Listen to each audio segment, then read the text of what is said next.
Hi guys, welcome back to Weekly Theory Lessons. In today's lesson, we'll be going over chords. What are chords, you may ask? A chord is when more than one note is played simultaneously, typically a third from its root, but it's not limited to that. Specific instruments are also designed to effortlessly play chords, such as the piano, the guitar, the lute, the harp, the melodica, and I might be saying this wrong, but I do believe the instrument is known as the guzheng, and that instrument is typically found in, I believe, China, while you'll find most of those other instruments in different variations throughout the rest of the world. One thing you need to know about chords is there's different ways we create chords. In this video, we'll be going over chords stacked in thirds. For the purposes of this video, we will be going over chords in the key of C major. We will be going over major, minor, diminished, and augmented chords. Also, because we're going over chords in the key of C major, there won't be any naturally occurring flats or sharps in the major, minor, and diminished chords.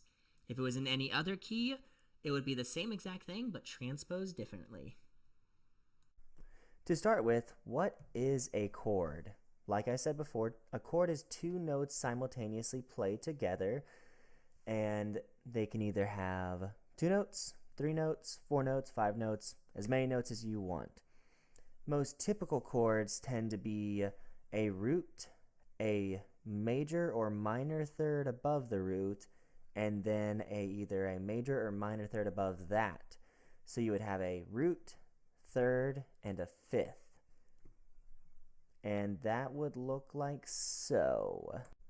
Okay, here are the 4 main basic chords that you're going to see in music.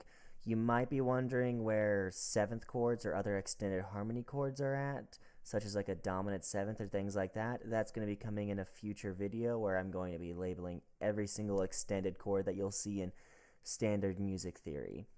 So what you'll see first, the chord on the all the way left, which is spelled C, E, G, that is a C major chord, which means from C to E is a major third, and from E to G is a minor third. And it sounds like so. The chord next to the C major chord, spelled A, C, E, is an A minor chord, as in from A to C is a minor third, and C to E is a major third. You can also review how these are major thirds or minor thirds in the previous video, Intervals, where I go over how to tell a major third from a minor third. A quick tip is always make sure you have a piano at the ready or a drawn up piano, and you can count out the steps to know whether it's a major third or a minor third. And the A minor chord sounds like such. The chord next to the A minor chord, spelled B, D, F, is known as a B diminished chord. The diminished chord is special in the fact that in any major scale, it appears always as the 7th. It is the 7th scale degrees chord built off of it. So from B to D is a minor third, and from D to F is also a minor third.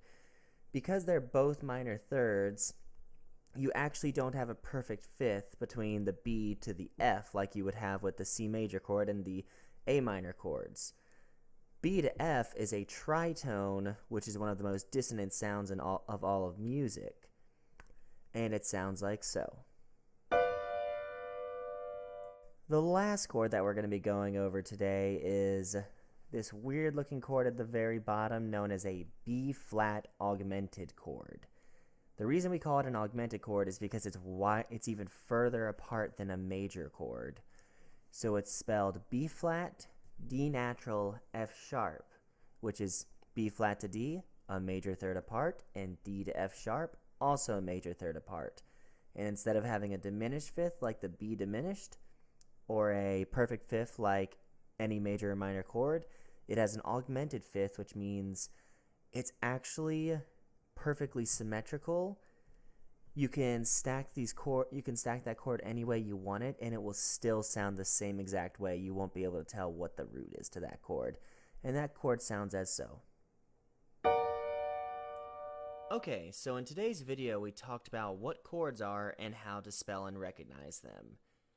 In next week's video, we will be talking about extended chords with sevenths and analyzing them. As always, feel free to like, share, and subscribe if you liked my videos and learned something from it. If you would like to hear some of my works, you can check out my SoundCloud in the description. And if you would like to commission a work, you can find a link to my personal website in the description.